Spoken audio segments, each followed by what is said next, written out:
My name is Sierra Logan.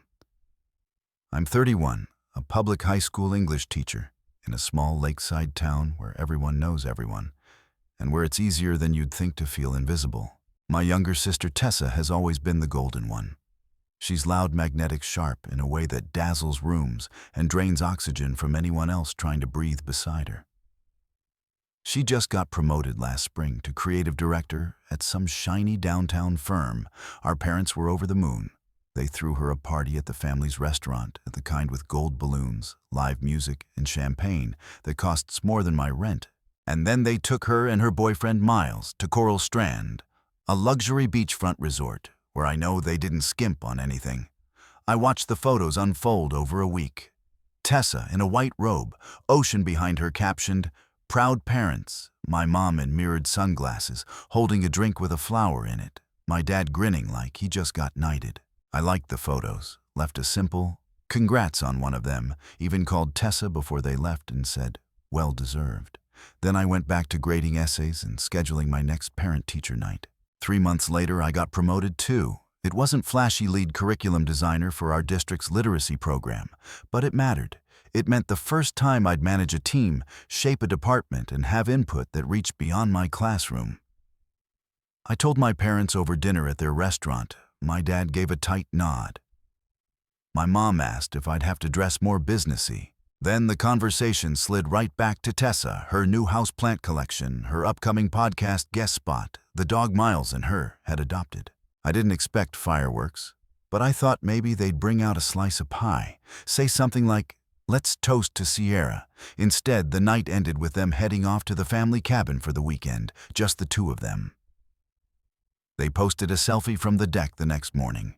Caption, "Finally some quiet." I wasn't in the picture, I wasn't even in their thoughts. I told myself not everything needed celebration. That not being fussed over didn't erase the work I'd done. But a few weeks later, my aunt mentioned that Mom and Dad had offered to pay for Tessa and Miles's wedding venue. They weren't even engaged. When I brought it up, Mom just said, "We want to make sure they're set up for when the time comes." Set up like they were building a future for her, while quietly folding mine into the napkin drawer. Still, I kept quiet. I didn't want to sound jealous like I was keeping a scorecard. But the silence started to hollow me out. Then my birthday came around Tuesday night, nothing fancy expected. A dinner, maybe a call. I texted to ask if they were free. My dad said they were heading out of town. Quick getaway. He said Coral Strand gave us a discount for being return customers. I stared at the message. I hadn't been invited to the first trip, and here they were going back on my birthday. He added, "We'll take you next time." But I already knew there wouldn't be a next time. That night, I sat on the balcony of my one-bedroom apartment, eating noodles from a carton, scrolling through more Coral Strand photos, matching towels, seafood platters, palm trees. Tessa had commented, "Looks familiar." Dozens of likes. No mention of me, no "happy birthday," nothing. It wasn't rage that hit me. It was recognition, not just of the neglect, but of the role they'd quietly assigned me my whole life. The supporting character, the dependable one, the one who didn't need anything, so they didn't give it. They thought they knew me, and maybe they did the version I kept small for them. But I was done playing that part. Not out of revenge, not out of spite. Just done. Family dinner came 2 weeks after the birthday. That wasn't a backyard BBQ at the restaurant's patio casual. No banners, no announcements, just the usual crowd. Tessa and Miles, my Uncle Rick, Aunt Elise, a couple of cousins. I almost didn't go. I stood in my living room with the car keys in one hand and a bottle of wine in the other, staring out the window like I was waiting for a reason to stay. But something in me needed to see it, to confirm what I already knew. When I arrived, no one said happy birthday, even belatedly. No one asked about the new position, the leadership meetings, the curriculum changes I'd spent nights perfecting. The only question came from Aunt Elise, and it was about whether I was still doing that teaching thing. Tessa lit up the evening like usual. She told stories about her boss flying her to New York for a presentation about her new designer sandals that had a wait list, about a winery tour she and Miles were planning. Everyone laughed, everyone listened, and I refilled drinks. That was my role, quiet hands, good listener. When Mom handed me her phone and asked me to take a group photo, I did it, framed them perfectly, all glowing under the cafe lights, arms around each other. Tessa right in the middle, like a sun, everyone revolved around. When I handed the phone back, she didn't offer to take one of me. Didn't say come join, just smiled and went back to chatting. So I walked inside, pretended I had a message to check. Instead, I stood in the hallway near the bathrooms and listened. They were planning Christmas. Tessa and Miles wanted to do something off-grid in Iceland. My dad said he'd cover flights as a gift. My mom joked about matching thermal coats for the photos. I wasn't mentioned. Not once. Not even I wonder what Sierra's doing. And that was when the decision settled in my bones. I wasn't going to beg. I wasn't going to keep showing up like a ghost, hoping someone would notice the empty seat next to them. So when Christmas came, I didn't send gifts, didn't reply to the group text, didn't show up. I let the silence speak. 3 days after the holiday, Mom called. Syed, we missed you. I said I had work. She said you could have said something. I said I thought about it. But then I remembered you didn't say anything when you boarded a cruise on my birthday. She got quiet. Then we didn't think you'd care that much. And that was the truest thing she'd said in years. They didn't think I'd care because I trained them not to. Trained them with silence, with tolerance. With 1,000 moments where I chose not to push back, I'd made it easy for them to forget me. And now that I was stepping away, it felt like betrayal. But I wasn't betraying anyone. I was unlearning what they taught me. That love is something you earn by needing less. The next family event came and went. I declined. The one after that, I didn't respond. And slowly, the invites slowed. The texts thinned. They still saw Tessa every week, still posted Sunday brunches and birthday mimosas. I faded from the edges of their lives like an outdated photo on the fridge. But for the first time, I didn't feel erased. I felt free. I put my energy into work, not as distraction, but as intention. I pitched new ideas for our literacy programs, launched a mentorship initiative for at-risk students, ran professional development workshops that earned statewide recognition. My school district featured me in a newsletter, and then an education blog picked it up. I started getting messages from other teachers asking to collaborate. That spring, I bought a condo in a quiet part of town. It wasn't big, but it had a view of the lake, a tiny balcony, and enough space for me and my books and my morning coffee ritual. I hosted a housewarming, just a few co-workers, some neighbors, a couple of friends from my grad program. We laughed, we filled the room. And when the last person left, I sat on my balcony, looked out at the lights reflected on the water, and realized I didn't miss anyone. Not even a little. My parents didn't call about the move, didn't comment when I posted a photo of my new place, not looks great, not we're proud of you, just silence. But this time, I didn't twist myself into knots over it, because silence, I'd learned, tells you who thinks you're permanent and who only sees you when you're useful. Then came Tessa's engagement, a photo shoot in a sunflower field, matching white outfits, a drone video of Miles dropping to one knee. #JonesMiles2Go. My parents posted the video to their accounts. Our hearts are full, so proud of our girl. I closed the app, not because I was angry, but because I no longer needed to measure my worth against their pride. The day of the engagement party, my dad texted Hope. "You'll be joining us Saturday," I replied. "I won't be attending." No explanation, no excuses, just a boundary. And I left it there. A week after Tessa's engagement party, I got a message from my cousin, Lena. "Hey, I know we haven't talked in a while, but you okay?" I stared at it. Was I okay? Yes, and also, no. I wasn't sad about skipping the party. I didn't regret the choice. But there was a stillness I hadn't expected. Not loneliness exactly, more like shedding skin. Like when you stop carrying a weight and your arms don't know what to do. Yeah, I typed, "Why?" Lena replied, "Your mom seemed kinda off. Everyone noticed you weren't there." I didn't respond right away. But when I did, it was honest. She knew I wasn't coming. She just didn't think I'd follow through, and that was the truth of it. They had grown so used to me bending that when I finally didn't, it made the absence louder than any presence ever had. Later that week, Lena invited me to lunch. She was the first person in the family to ask me about work in over a year. Not in a what do you do again way, but really ask. She'd seen the blog feature, read the article. She asked how I led my team, how I managed burnout. I told her about the program I'd helped build to support first-gen students. She listened, really listened. When we parted, she hugged me tight. "I'm sorry, no one saw you sooner," she whispered. That landed hard, because that was what I'd needed all along. Not praise, not grand gestures, just recognition that I existed. Later that month, I got nominated for a statewide education award, leadership in instructional design. Not a flashy thing most people understood, but in my world, it meant something. It meant people saw what I was building. I didn't tell my family, didn't post it, didn't text anyone, but my coworkers did. And one of them tagged me in a photo. Me holding the certificate, standing in front of a banner, laughing mid-sentence. The comments came in fast. Former students, colleagues, university friends, even people I hadn't talked to in years. But from my parents, nothing. At first, I thought maybe they hadn't seen it. But then Lena messaged again. "Told your mom about the award," said she hadn't heard, then changed the subject. Of course, because to bring it up would mean admitting what they'd missed. I was beyond waiting for applause, but still, a part of me winced, because somewhere deep, I think we all want our parents to show up, even if we stopped needing them to. Then came Tessa's wedding. Save the date.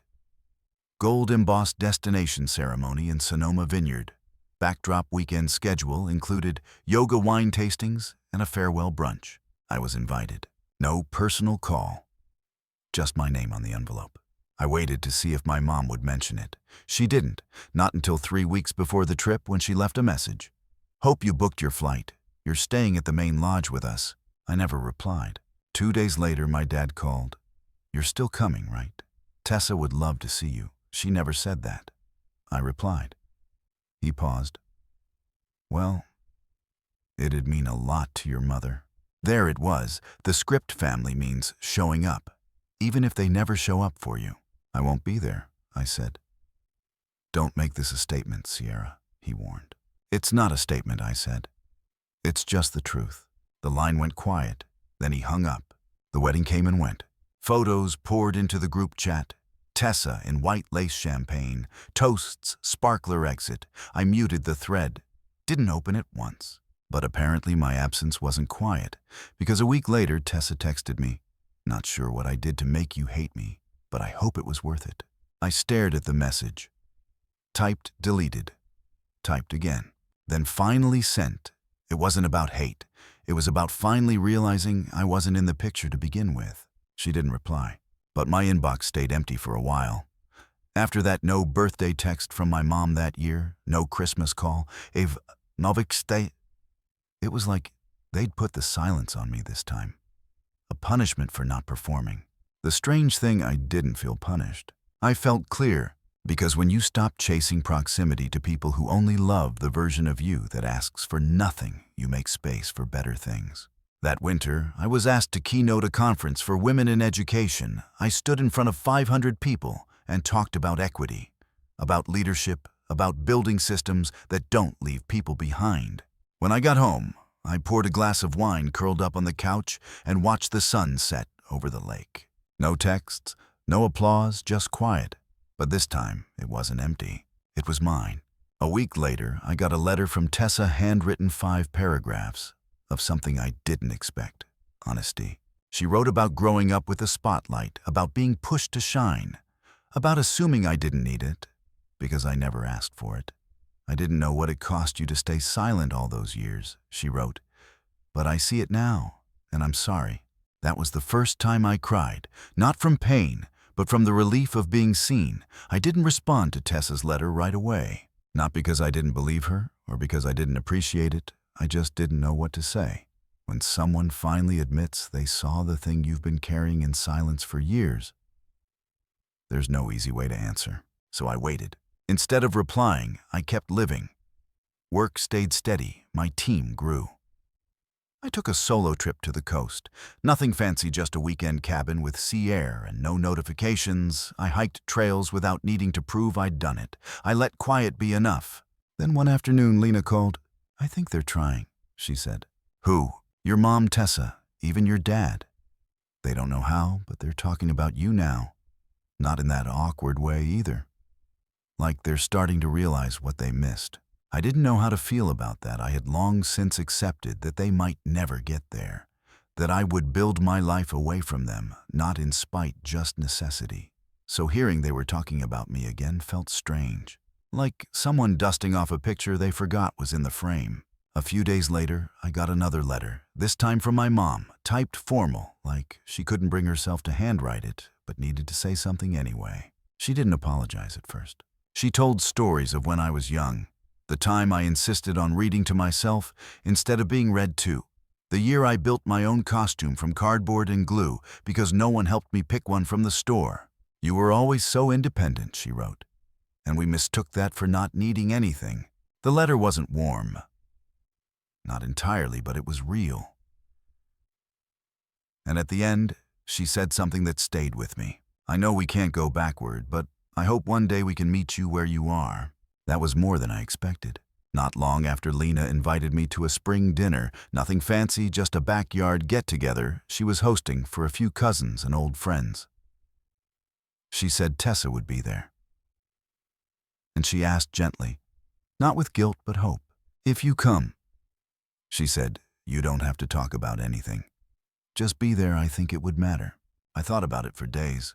When the evening came, I stood at the edge of the driveway for a long moment, watching the flicker of string lights through Lena's trees. I almost turned back.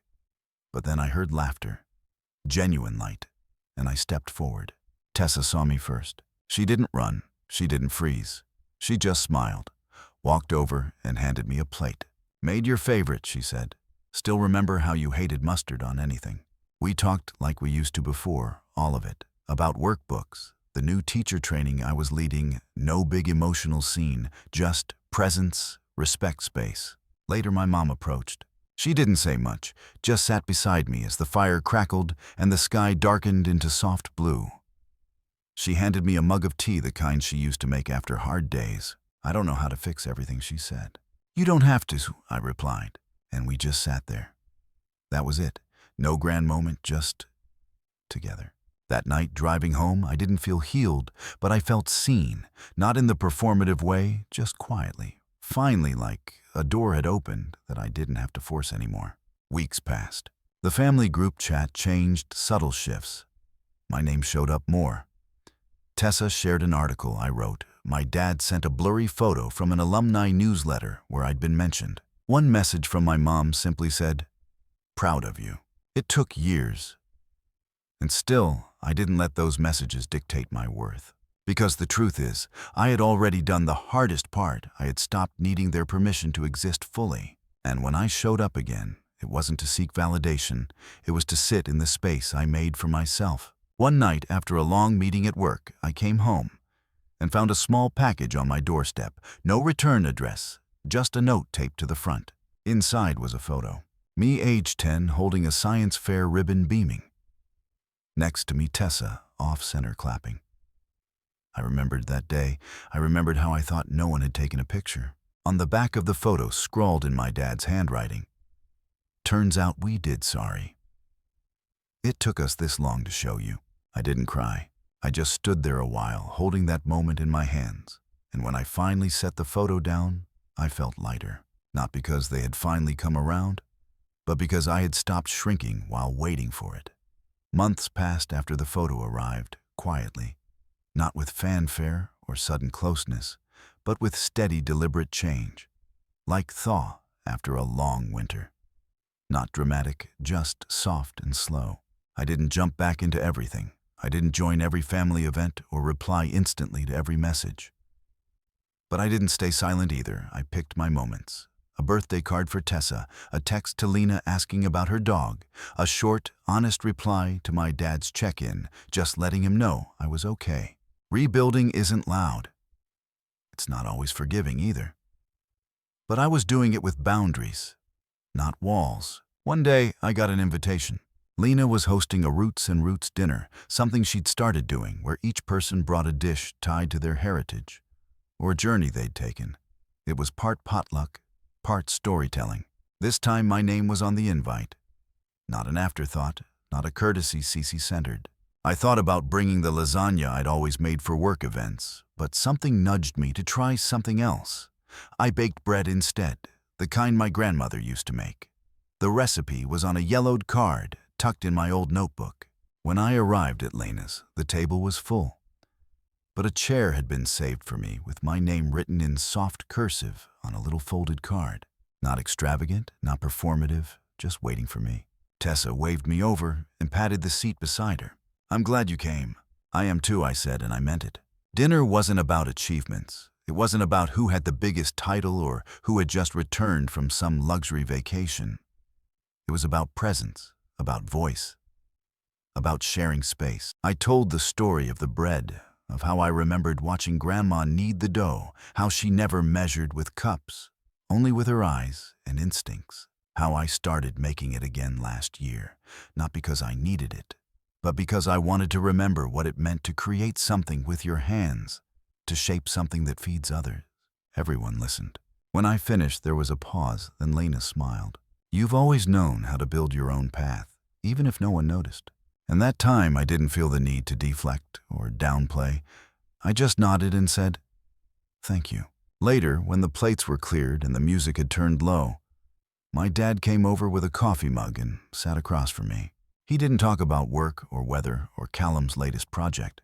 He said I was proud of you long before I ever said it. I just didn't know how to show it. I didn't say it's okay because it wasn't, not entirely. But I said, "I hear you." And that was enough for now. He reached into his pocket and pulled out a small envelope. Inside was a newspaper clipping. A photo of me from the industry panel I'd spoken on, the one where my name was mentioned under a quote. "Leadership isn't about being the loudest. It's about knowing when to listen." "I keep it in my wallet," he said. I stared at it, stunned, not because of the clipping itself, but because someone had finally saved something of mine without making it about themselves. That moment felt like a small kind of justice. After the dinner, as I walked home under the early summer stars, I didn't feel triumphant.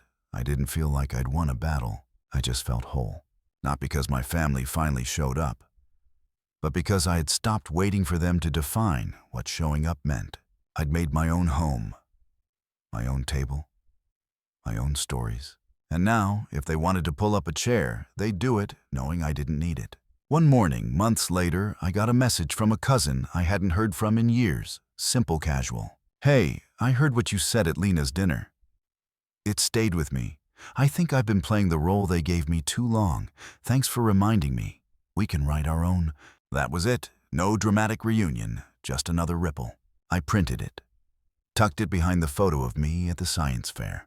We are not always the golden children. Sometimes we are the quiet ones, the overlooked ones, the ones left off the list, out of the frame, forgotten at the table. But sometimes we are the ones who teach others how to see again by refusing to disappear. I'm not waiting for applause anymore. But if you ever come looking, there's a seat. Not because you earned it, but because I did. And I'm no longer afraid to take up space. Story 2. I've never been a fan of weddings. It's not about disliking love. I once believed in it wholeheartedly, but weddings have a way of revealing truths people often keep hidden, especially when you're not the one in white. It was a warm May afternoon in Napa Valley. The venue was adorned in white and gold, shimmering under the California sun. My husband, Andrew, adjusted his cufflinks with practiced ease, while I balanced our 7-month-old daughter, Emma, on my hip. Her pink cheeks were oblivious to the underlying tension. I hadn't wanted to attend. Emma was teething, I was exhausted, and Andrew had been distant for weeks. But he insisted, "We're not starting drama. It's my brother's wedding, be presentable." So I pulled my hair back, wore the navy dress he chose, and practiced a smile that felt natural. We sat near the front, just behind his brother Daniel, and his new wife Andrew beamed with pride. He always admired Daniel, perhaps more than he ever did me. I shifted Emma onto my lap and reached for Andrew's hand. He flinched, then leaned in, whispering, "Don't embarrass me. You're just a baby carrier today. Look pretty, stay quiet." His words hollowed me. I laughed lightly, hoping no one noticed. I glanced at the other wives, polished and composed, wondering if they too felt reduced to vessels for children and convenience. I didn't cry. Not then. When the speeches began, I sat in silence. His mother spoke tearfully about the brothers growing up. His father followed with dry humor. Then it was Andrew's turn. He spoke about loyalty, family tradition. Unexpectedly, the microphone was passed to me. "Would you like to say a few words?" Daniel smiled, oblivious to the storm within me. Andrew turned sharply. "You don't have to," he said, more command than comfort. But I stood and smiled. I held the microphone, its weight unfamiliar. My heart thudded loudly in my ears. I began, my voice softer than intended. I cleared my throat. "Thank you for having me speak. I wasn't planning on it, but weddings are moments we remember." A few polite nods. "I remember my wedding," I said, glancing at Andrew, whose face froze in a tight smile. I was 26, nervous, hopeful. I thought I was marrying a man who saw me. Someone shifted uncomfortably. I smiled wider, as if sharing a joke. "I imagined Sunday mornings with coffee baby names whispered in the dark, someone holding your hand when you're tired." A soft murmur rippled through the room. Andrew tilted his head, a warning. "But sometimes," I continued, "you wake up years later and realize you're just part of the furniture, no longer a partner, but an accessory." A fork clattered onto a plate. The silence deepened. Only Emma babbled in the background. My hand trembled as I held the mic tighter. I looked directly at Andrew. "And sometimes the person you married who once said you made them better flinches when you reach for them, not out of anger, but because they've forgotten you're human." My voice cracked slightly, but I didn't stop. "Daniel, Claire." I turned to the bride and groom. "I hope you never forget to see each other, even when life gets loud, messy, hard, because once you stop seeing each other, it's not marriage anymore. It's performance." With that, I handed the microphone back and walked off the stage. My palms were sweaty. I didn't look at anyone. I just reached for Emma now, with Andrew's cousin, and held her tightly. Andrew didn't follow me immediately. When he did, it was behind the building near the parking lot. What the hell was that? He hissed, eyes wide with controlled rage. "I told the truth," I said quietly. He stepped closer, towering. "You just embarrassed me in front of my entire family." I looked up at him. "No," I reminded them I exist. His nostrils flared. "Go home now. We'll talk later." He didn't offer to help with Emma. Didn't even look at her. He turned and walked back into the celebration, leaving me unraveling in his shadow. I drove home alone. Emma asleep in the back seat. For the first time in years, I let myself cry without guilt. Or the morning after the wedding. Andrew acted like nothing happened. He poured himself coffee, kissed Emma's forehead, and scrolled through his phone like it was any other Sunday. Meanwhile, I stood in the kitchen, stiff with the weight of words I didn't get to say. He didn't look at me. He hadn't in a while. "I'm going to the gym," he said, barely glancing up. "My parents are coming by at 3. Don't bring up yesterday. It's over." That was it. That's all he offered. Like I'd just forgotten to iron a shirt, not expose the hollowness of our marriage in front of his family. There was a time when he noticed everything about me, the way I curled my toes when I was nervous, the way I traced the rim of my cup when I was thinking. Now I could have vanished. And he wouldn't have missed me until his coffee ran out. Back when we met, Andrew was charismatic, always had the right thing to say, always made people laugh. I was drawn to his confidence, the way he made me feel like I mattered. When he proposed, I said yes, without hesitation. I thought I was building a life with someone who saw me, truly saw me. But slowly over the years, that man faded. After Emma was born, it was like I became a utility instead of a partner. I handled everything, the late nights, the diapers, the appointments. When I asked him once to help with a bottle, he waved it off. "You've got the rhythm down," he said. "Why break what works?" Because it wasn't working, I was breaking. That afternoon, his parents arrived on schedule. His mother commented on how subtle and tasteful my wedding speech had been. I just nodded and smiled, folding the discomfort inside me like laundry. It really got people talking. She added, sipping her wine, "Sometimes honesty makes people uncomfortable," I replied. She blinked, taken aback, but didn't argue. I think she knew. Or maybe she didn't want to know. After they left, Andrew said nothing. He didn't ask if I was okay. He didn't even ask about Emma, who had been fussy all day. He just watched a game on TV, half listening, fully distant. At midnight, I found him on the back porch, staring into the dark. I meant what I said. I told him. He didn't even turn. "You made me look like a fool. You made me feel like I didn't exist." He finally turned, then. "So what now? You're a martyr." "No," I said. "But I'm done being invisible." He laughed once, bitter sharp. "You're not going anywhere. You don't have a job, no money, no support, you're stuck."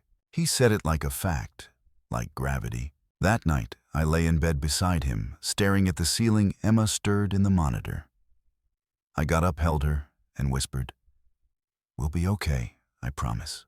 The next morning, I made a list, not a dramatic escape plan, just the essentials: find work, build, savings, look into daycare. Quiet steps I hadn't let myself consider before. I used to freelance as a graphic designer. I wasn't famous or highly paid, but it helped us. After Emma was born, Andrew convinced me to stop. "You don't need the pressure," he said. "You should focus on the baby." But it was never about pressure. It was about control. That week, I re-downloaded the design software I used to love. I cried when I opened it.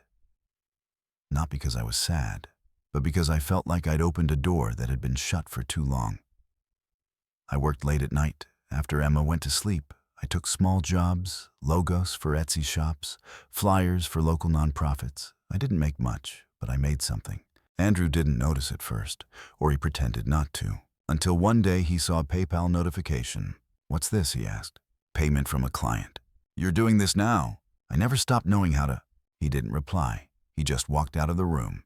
Each small payment felt like a step toward freedom. I opened a separate bank account. I began applying for real work, remote contracts, long-term gigs. I even reached out to an old college friend, Lauren. We hadn't spoken in years, but she responded right away. "Saw your name on a client's site," she wrote. "If you're still designing, let me know. My firm's hiring." That night, I stared at her message. My first instinct was to say no to protect what little stability I had, but I remembered something. Stability without safety is just another word for fear. So I said yes. Lauren helped set up a virtual interview. I dug out my old blazer, brushed my hair, and did something I hadn't done in over a year. I spoke about myself not as a mother or a wife, but as a professional. The woman who interviewed me was kind and focused. She didn't ask about my gap. She asked about my instincts, my taste, my ideas. For 30 minutes, I felt seen. I got the job. Remote, flexible, paid enough to matter. I cried after the call. Not because I was scared, because I remembered who I was before I got lost in him. From then on, every night I worked was a quiet act of defiance. I saved everything. Sold old clothes, took on more clients, and slowly I built an exit plan. One night, Andrew came home late. His eyes glassy, his shirt half untucked. He placed a bouquet of flowers on the counter. "Peonies," he said. "Your favorite." He hadn't bought me flowers in over 2 years. "I think we should reconnect. Try again." I smiled, but only with my lips. "That's thoughtful." He poured wine. We sat on the couch. He draped his arm behind me just like he used to. But it hovered. It never touched me. "You've been different lately," he said. "More secretive. I've had a lot on my plate." He nodded slowly. "Still, you can lean on me, you know." He said it gently, like he meant it. But there was an edge beneath the kindness, a warning wrapped in concern. Later that night, I noticed an app on my phone. I didn't remember downloading, something called Family Track. It had access to everything. Location, microphone, texts. I deleted it immediately. When I checked my hidden folder in the diaper bag, where I kept printed pay stubs, resumes, documents, it was gone. That was the moment I knew he wasn't just dismissive anymore. He was watching. He didn't want me to leave. not because he loved me, but because he needed to control the narrative. So I started hiding things in new places, under the sink inside cereal boxes, in Ziploc bags labeled baby toys. I bought a burner phone and saved emergency contacts. I memorized the address of a women's shelter, just in case. Emma was my compass now. Every move I made was for her, and I made one final decision. I wouldn't tell anyone. Not yet, not even Lauren. When it was time, I'd go quietly. The week after I found the tracker on my phone, everything slowed down. Not in time never slows when you're preparing to leave, but in wait. Every step felt heavier. Every glance from Andrew came with the unspoken question, "What are you planning?" I never answered, not out loud. By then I had everything ready. I'd saved just over $1 or $100 from design work. It wasn't much, but it was enough to secure a short-term rental. I had Emma's essentials packed in a backup bag, buried under winter coats in the trunk. I kept my burner phone charged and hidden inside an old shoebox beneath the bed. It was all there, all waiting. I just needed the right moment. It came on a Thursday. The weather had turned suddenly cold, and Andrew came home late again, this time with a smile that didn't reach his eyes. "You've been quiet," he said, setting down his keys. "Just tired. You should take better care of yourself," he added, pouring a drink for Emma. That wasn't concern. That was a warning. That night I barely slept. I lay in bed with Emma curled against me. Andrew had taken to sleeping in the guest room, claiming I tossed too much and listened to the silence of our house. The fridge clicking on. A car passing outside. My own heartbeat. By 4:30 a.m. I was up. I dressed slowly, quietly. Emma stirred but didn't cry. I bundled her in layers, kissed the top of her head, and whispered, "It's time." I carried her to the car with my heart pounding so hard I thought it might wake the neighbors. Every sound felt louder. My keys in the ignition, the crunch of gravel beneath my tires. I didn't look back. The shelter sat on a quiet street tucked between a bakery and a church. The woman who greeted me, Lena, smiled like she'd known me all my life. "We've been expecting you," she said. She led us inside, past warm lighting and soft voices. Emma was still asleep when I placed her in the crib they'd prepared. I watched her tiny chest rise and fall until I was sure this was real, that I'd actually left, that I was safe. The first thing they gave me wasn't a pillow or water or advice. It was time to just sit, to breathe. No one asked about Andrew, not right away. No one needed the details to see I had carried too much for too long. By the second day, I felt like my name belonged to me again. They gave me space. Then they gave me a caseworker. Her name was Shonda. She had kind eyes and no time for pity. "You're not broken," she said, reviewing my intake form. "You're tired, that's different." She helped me file for emergency assistance, walked me through the custody process, and connected me to a legal aid lawyer named Tess. Tess was sharp, direct.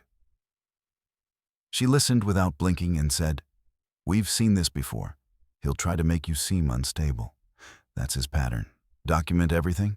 I showed her the deleted app, the call to my mother, the missing folder. I had dates, screenshots, printed emails. "This," she said, tapping the pile, "is power." The next 2 weeks moved quickly, so I worked remotely in the evenings, after Emma's bedtime. During the day, I met with housing coordinators, job counselors, and women who were walking paths like mine, some ahead, some just starting.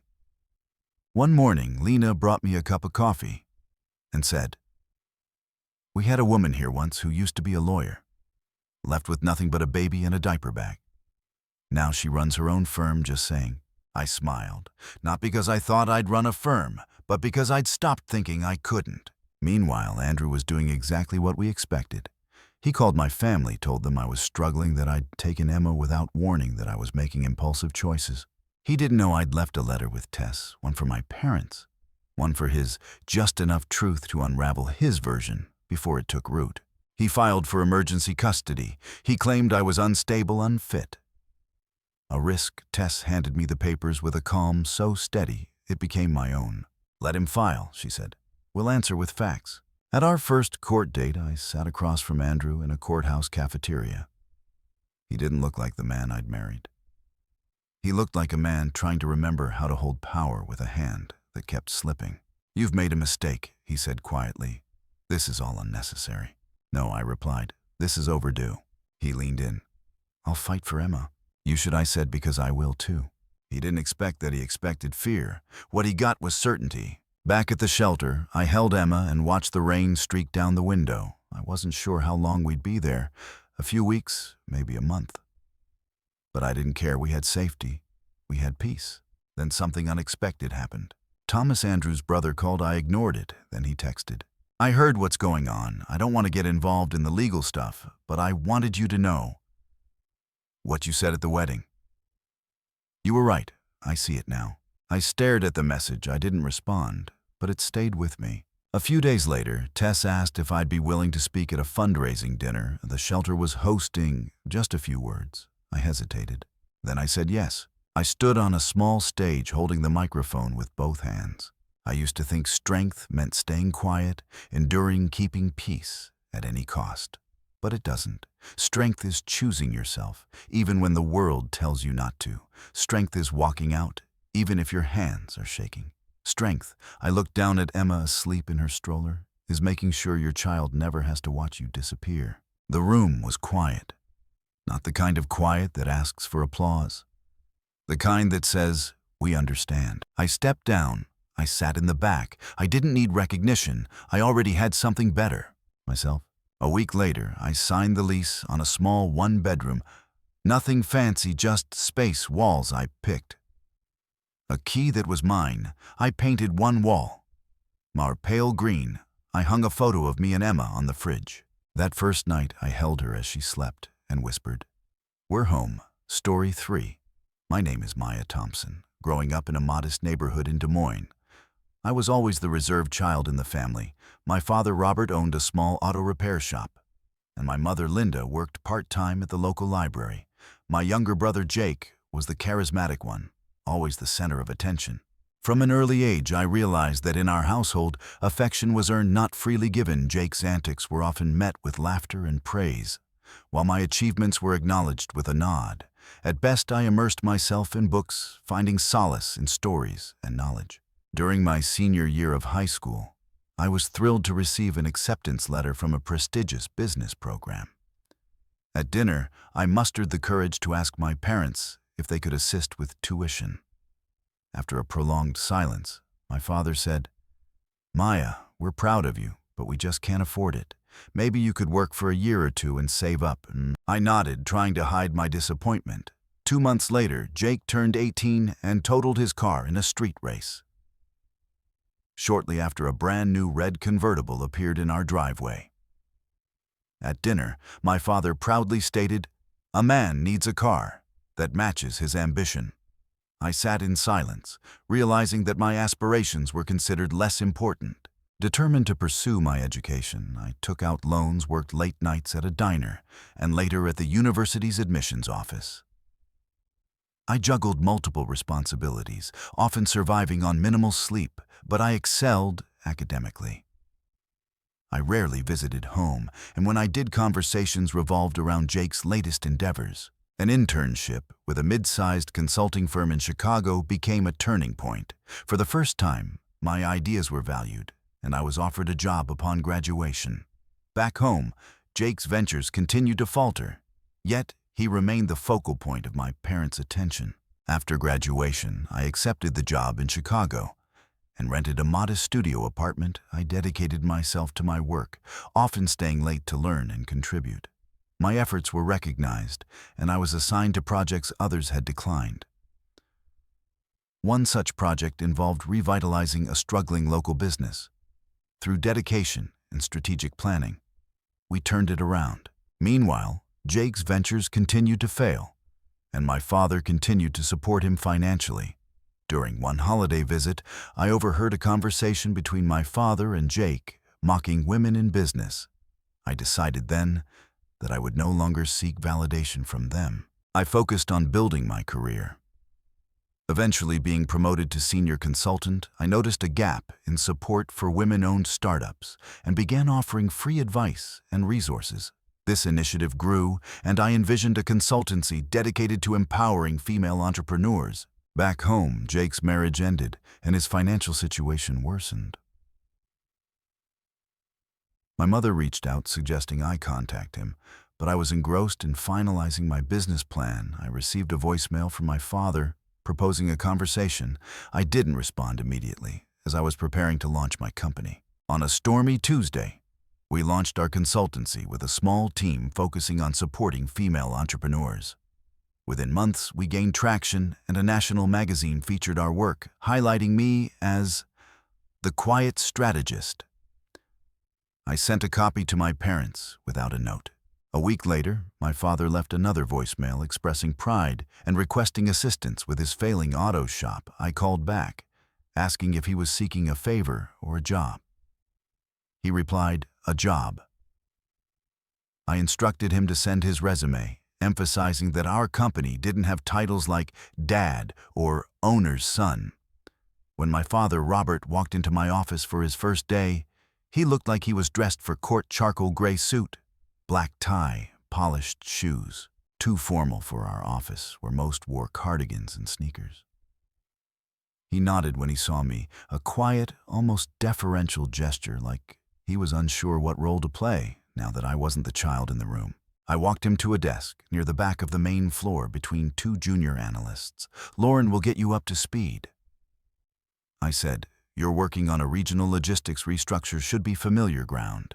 He didn't ask questions, just sat stiff-backed and began unpacking a brown leather notebook and a black pen. That first week, he didn't speak much. He came in early, left late, asked where things were without acting like he knew better. The arrogance I'd grown up with had dulled.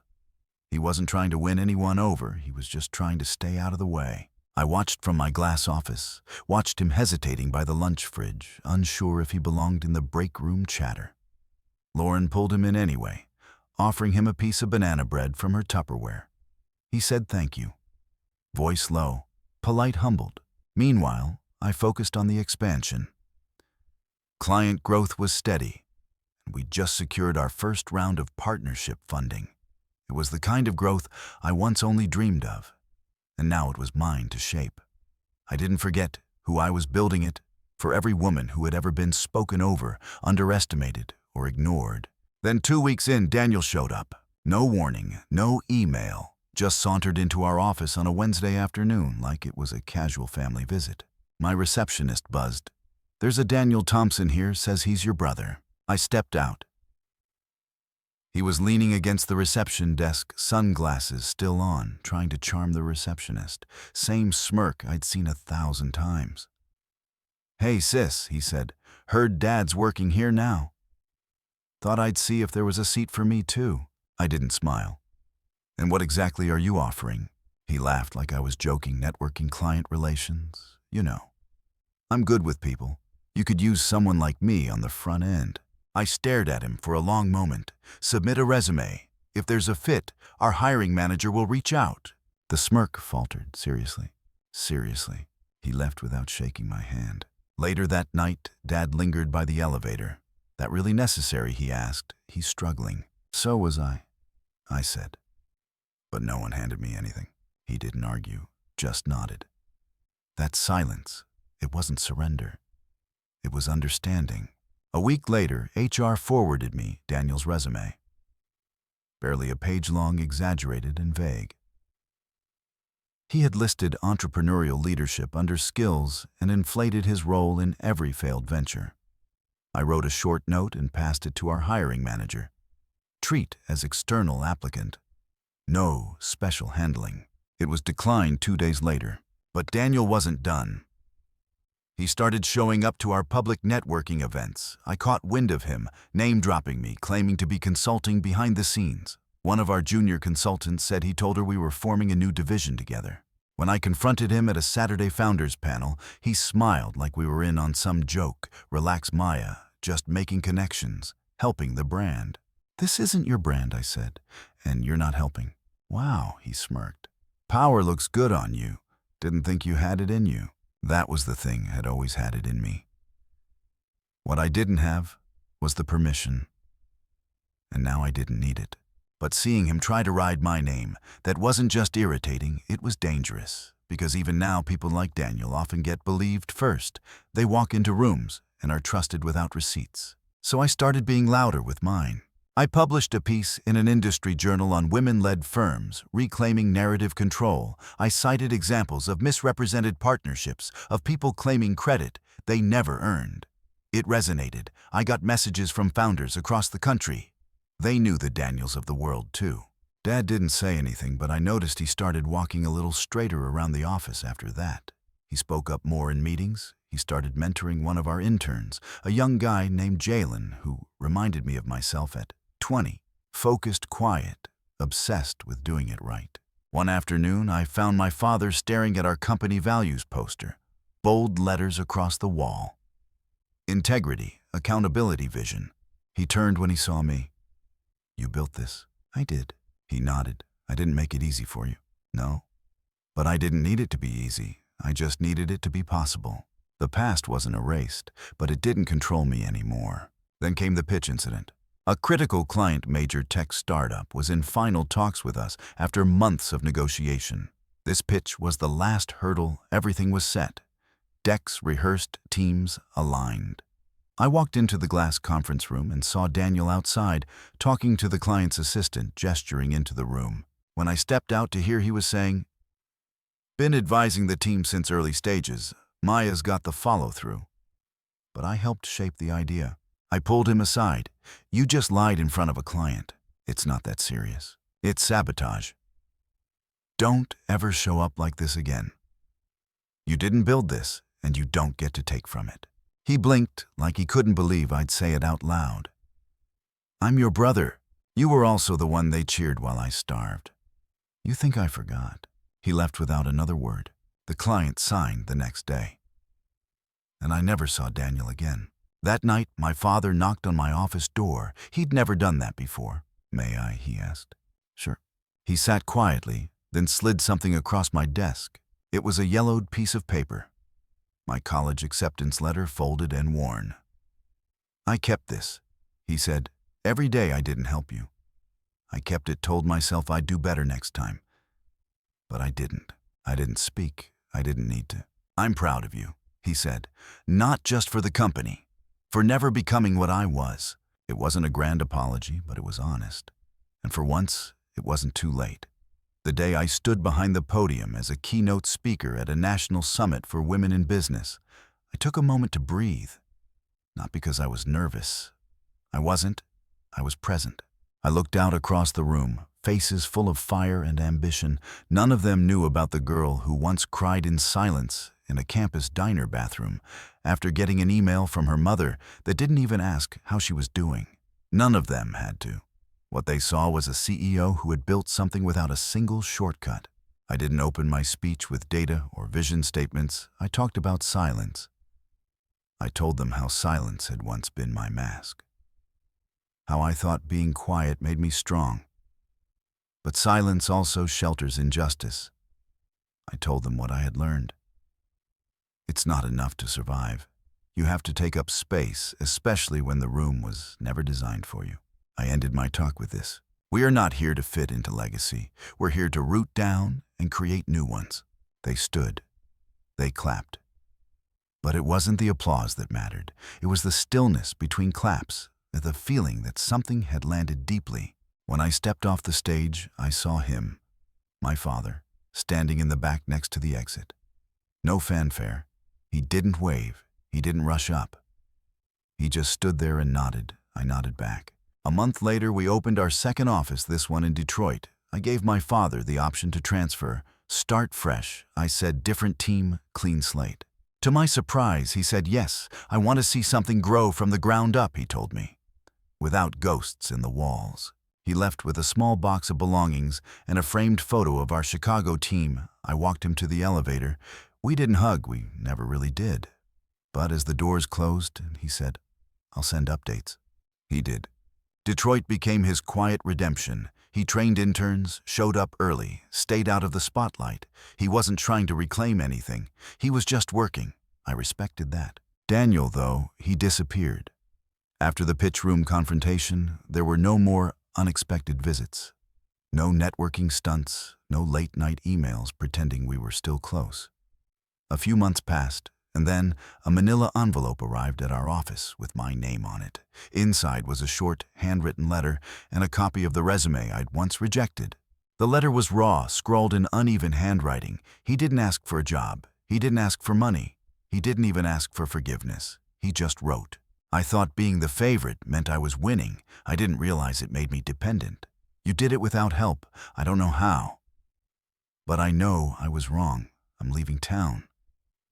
I need to figure out who I am when I'm not standing in someone else's shadow. I read it twice, then tucked it in the drawer of my desk, not out of sentiment, but out of closure. Weeks turned to months. The company grew. My team expanded. I started mentoring young women who reminded me of who I used to be, watchful, quiet, doubting themselves. I told them not to shrink for comfort. I told them to sit at tables like they were meant to be there. One morning, my assistant brought in a package. No sender, no return label. Just a small cardboard box and a note inside. It was my old student ID card from college, faded, the plastic bent at the corners. On the back, someone had written in thick, shaky ink, "You made it, even when we didn't help, especially then." No signature. I knew it was from my father. Not because he wanted recognition, because he wanted me to know he saw it now. And that mattered, but not for the reason he might have thought I didn't need to be seen anymore. I already was, by me. That weekend, I visited the little community park near my first Chicago apartment, the one with the creaky benches and the view of the skyline. I sat under a maple tree with a notebook in my lap, the kind I used to carry everywhere. And I wrote one line across the first page. I am not the branch of their tree, I am the root of mine. Because in the end, that's what this story was. Not about revenge, not even about justice, but about growing something out of rocky soil with no water, no shade, and making it bloom anyway. And when you bloom in dry land, no one ever gets to claim your harvest but you.